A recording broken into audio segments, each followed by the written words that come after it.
2006 Chevy Cobalt. Gonna do a quick video on how to replace the cabin air filter. Okay, so come over here to the passenger side and you go ahead and open up your glove box. And then you'll see these two like little rubber things on the side here. So we're gonna push in and then bring this glove box down some. So if you just kind of grip it here and then just kind of pry inward, and you can see there's those rubber things I'm talking about. Bring this down. And then over here on the far side, you'll see this little plastic plug here, and it's connected to the string. So if you push in right here, and then you'll slide this round plastic thing downward. So just kind of push in, and then see, pull that out. And this will retract up into here, and then you can bring this glove box down a lot more. And then you'll see this is where your cabin air filter is, and you got these 3 tabs. So you just take your finger, pop all these off, and then bring your cover down here and try to reach up in there. Let me grab a pair of pliers to get that out.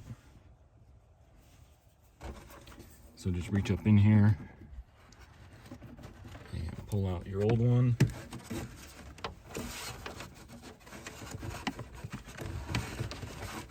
And you can see how nasty this one is.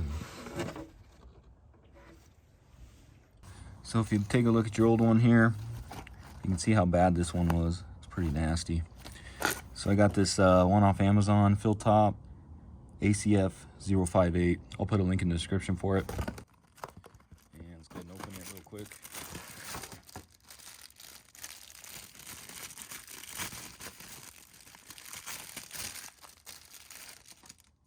And seemed to be pretty good quality here.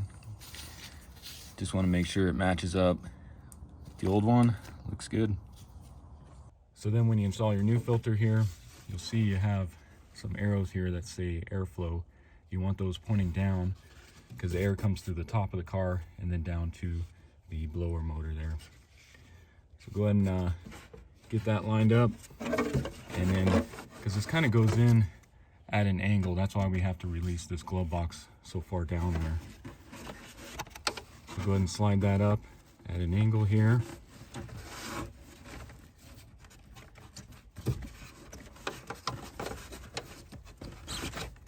Get that pushed all the way in, just like that. Go ahead and lock your tabs. And then you can go ahead and grab this little line here, pull it out, and you want it over the top of this rubber thing here. Stick it through the hole there, and then just slide it up. Kind of locks into place. And now you can go ahead and we'll squeeze these again. We'll get it past that point and release. So just like that. And then you go ahead and close your glove box. Okay, so that's all there is to it. Pretty simple job to do. And I usually like to replace these at least once a year, especially if you live in dusty areas. So again, this was a 2006 Chevy Cobalt. Went ahead and replaced the cabin air filter. And if you haven't already, subscribe to my channel, check out my other videos, and I'll see you in the next one. Thanks.